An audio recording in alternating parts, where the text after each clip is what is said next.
переходим к следующему заданию. Сначала я покажу вам, как можно рисовать такой рисунок. Мы рисуем волнистую линию к углу,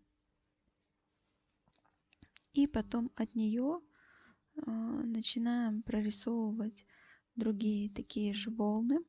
Где-то они сходятся, где-то они расходятся. Вы можете нарисовать свой рисунок или взять тот, который вышивала и я.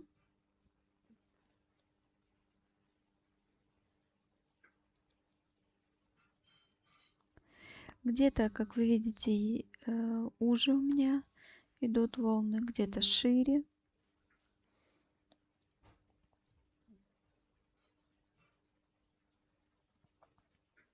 То есть такой абстрактный рисунок.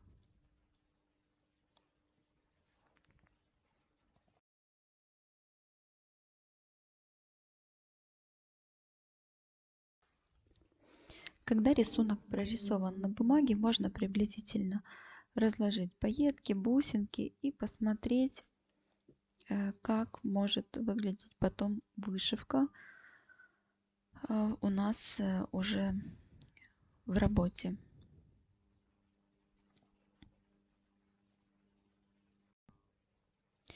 Я решила сделать 3 вида заполнений пространства. Одно будет заполнено цветочками, пайетками, второе будет заполнено гранеными бусинами и пайеткой 3 мм персикового цвета. И третье будет заполнено бисером номер 11 Миюки, также персиковый цвет, и жемчугом 4 мм прециоза.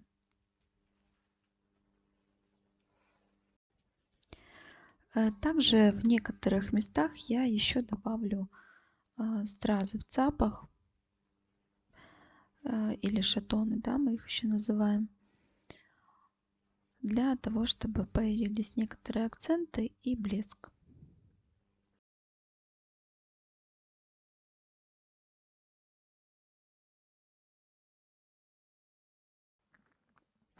Далее я беру крупные бусины и смотрю, в каких местах я их буду приблизительно размещать в своей работе. В основном я размещаю их в более широких местах, для того, чтобы пространство было заполнено равномерно. В этой работе у меня было 4 вида бусин.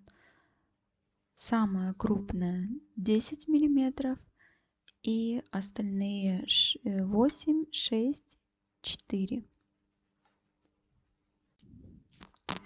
Таким образом, еще до начала работы я могу уже приблизительно увидеть, как будет выглядеть моя работа в итоге.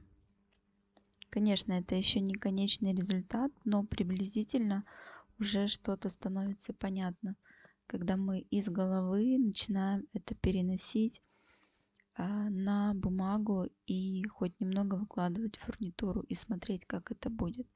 Далее ваше задание перенести рисунок, и мы будем приступать дальше к работе.